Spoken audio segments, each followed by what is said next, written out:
দেখুন বেশ কিছু এঁচোড় কেটে এটাকে তার সাথে এঁচোড়ের সাথে আলু দুটো একসঙ্গে বয়েল করে নিচ্ছি। এটা আসলে করছি আমি এঁচোড়ের কোপ্তাকারি করব বলে। এটা প্রথম প্রসেস। এটা বয়েলড হয়ে গেছে।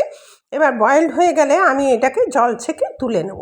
বাই দ্য ওয়ে, আমি নূপুর, আপনারা দেখছেন smile with Nupur and Tania. Please একটু সাবস্ক্রাইব করে দেবেন, বেল আইকনটা টিপতে ভুলবেন না, লাইক শেয়ার করে একটু পাশে থাকবেন নিত্য নতুন রেসিপি পেতে। আমার চ্যানেলটা সাবস্ক্রাইব করে রাখুন, তাহলে যখনই কোনো আপলোড করব যথাসময়ে নোটিফিকেশান আপনাদের কাছে পৌঁছে যায়।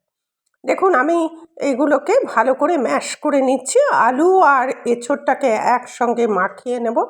মাখিয়ে নিয়ে তারপরে আমি এটাকে এর মধ্যে কি দিচ্ছি দেখুন, ভাজা জিরে দিচ্ছি, চালের গুঁড়ো দিচ্ছি, আর হচ্ছে আপনার চালের গুঁড়ো 4 চামচ দিচ্ছি।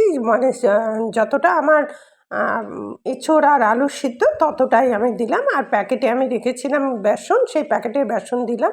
ধনে গুঁড়ো দিলাম, সাথে হলুদ দিলাম, লঙ্কা গুঁড়ো দেবো, মানে পরপর সব দিচ্ছি। চিনি দিলাম, লঙ্কা গুঁড়ো দিয়ে দেবো, আর হচ্ছে আপনার নুন দিয়ে দেবো। সব মিশিয়ে আমি এটাকে একটু ভালো করে মানে পাকিয়ে নেব, যেটাকে মাখিয়ে নেব আর কি, যেটাকে বলা হয়। দেখুন এটা মাখা হয়ে গেছে, কিন্তু এর মধ্যে একটা জিনিস দিতে আমি অ্যাকচুয়ালি এর মধ্যে একটু দিতে একটা জিনিস ভুলে গেছি। যাই হোক, সেটা তো দিতেই হবে। এটা ভালো করে যাতে লাম্প না থাকে, আপনি কিন্তু এটাকে পেস্ট করে নিতে পারেন, তাতে কিন্তু কোনো অসুবিধা হবে না। এবার আমি এটাকে এরকমভাবে কোপ্তা করছি। আমি যেটা ভুলে গিয়েছিলাম, যেটা আপনাদের কাছে ক্ষমা প্রার্থী, এর মধ্যে না একটু ছানা দেবেন। ছানা দিলে এর টেস্টটা অসাধারণ হবে এবং অতিরিক্ত ভালো হবে। এবার ছানাটা সেই জন্যে পরবর্তীতে ওই সবগুলো দিয়ে আবার আমি মেখে নিলাম। ছানাটা দিয়ে এটাকে মাখা হয়ে গেলে পরে এবার আমি এটাকে আপনার মানে কোপ্তা আকারে গোল গোল এরকম করে নেব।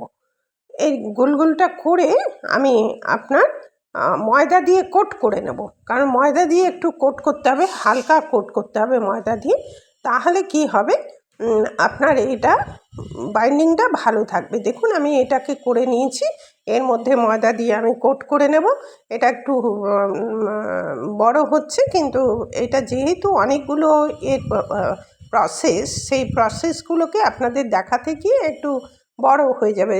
প্লিজ একটুখানি ধৈর্য ধরে এটাকে দেখবেন, তাহলে আপনারা পুরোটা পরপর বুঝতে পারবেন। কোপ্তাকারিগুলো হয়ে গেছে, আমি যথারীতি তেল বসিয়ে দিয়েছি। আপনি তেল বেশি দিতে পারেন, আমি একটু তেল কম খাই, তাই জন্য একটু কম তেল দিয়েছি। এবার এটাকে পুরো করে এটাকে ভেজে নিয়ে আমি কোপ্তাগুলো ফিরে আসব। দেখুন কোপ্তাগুলো আমি পরপর দিয়ে দিচ্ছি। এবার কোপ্তাগুলো হয়ে গেলে পরে এটা আপনার ভাজা হয়ে গেলে পরে গোল গোল পরবর্তী স্টেপটা আমি এগিয়ে যাব।